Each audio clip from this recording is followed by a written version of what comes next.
Iran uranium जो रचाव आर्ज़ी तौर रोकण ते राज़ी। अमरीकी शर्त क़बूल करण खां इनकार। ईरानी क़यादत 20 सालनि ताईं यूरेनियम जो रचाव रोकण जो अमरीकी मुतालबो रद्द करे छॾियो। ईरान तरफ़ां जंगबंदी ऐं हुर्मुज़ लंघ आर्ज़ी तौर खोलण जी तजवीज़।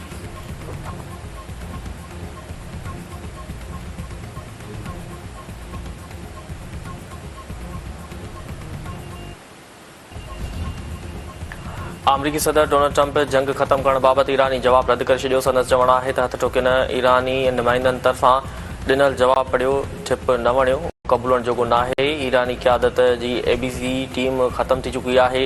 ईरान जो रचियल यूरेनियम मलबे हेठां उन्हाई में पूरियल आहे। हू कंहिं बि वक़्तु उते पहुची वेंदा।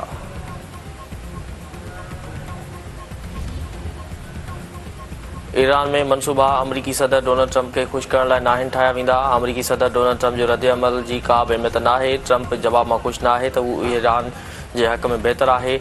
असां पंहिंजी ॻाल्हियुनि वारी टीम खे क़ौम जी बहितरी लाइ तजवीज़ूं ॾियण जी हिदायत कई आहे। ईरानी हुकूमत वज़ीर आज़म शहबाज शरीफ़ तरफ़ां गिलगित बल्तिस्तान ऐं आज़ाद कश्मीर में आसान ख़िदमत जे मर्कज़ जो कमु तेज़ करण जी हिदायत। वज़ीर आज़म शहबाज शरीफ़ जी सदारत हेठि इंफॉर्मेशन टेक्नोलॉजी ऐं टेलीकॉम जे मामलनि बाबति इजलास। वफ़ाक़ी वज़ीर अहसन इक़बाल, आज़म नज़ीर तारड़ ऐं ॿियनि जी शिरकत। वज़ीर आज़म शहबाज शरीफ़ जो चवणु आहे त IT जे शोबे खे हथी ऐं शयूं ॿाहिरि मोकिलण में इज़ाफ़ो हुकूमत जी पहिरीं तरजीह आहे।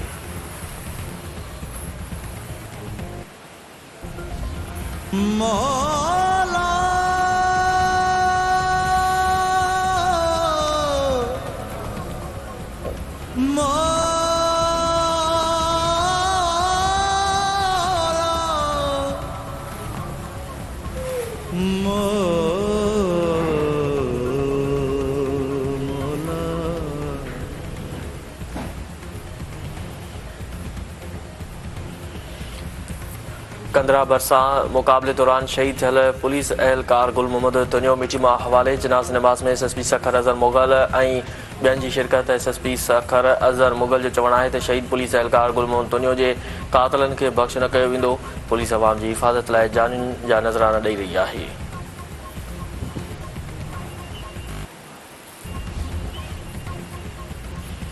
रोहिड़ी में औरत खे मुबैना तौर अगवा करे खणी वेंदड़ ॿ ॼणा रोड हादसे में फ़ौत। औरत ज़ख़्मी। निंगरी गुम ॻोठ शाह मोहम्मद भारो वासी नज़ीरा भारो खे अगवा करे खणी वेंदड़ मोटरसाइकिल खे ट्रालर जो टक्कर। टो ऐं अर्ज़ मोहम्मद जागीरानी फ़ौत। औरत मणिंग सखर अस्पताल मुंतक़िल। हादसे खां पोइ निंगरी गुम।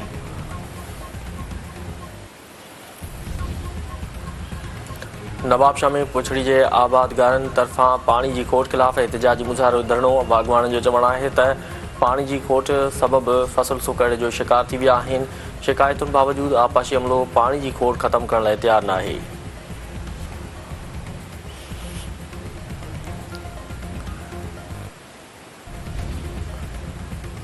हब भरिसां फुर दौरान मज़ामत करण ते हथियारबंदनि हथां फैक्ट्री जो मैनेजर क़तल। हथियारबंदनि शुएब सिद्दीकी खे गोलियूं हणी क़तल करे छॾियो।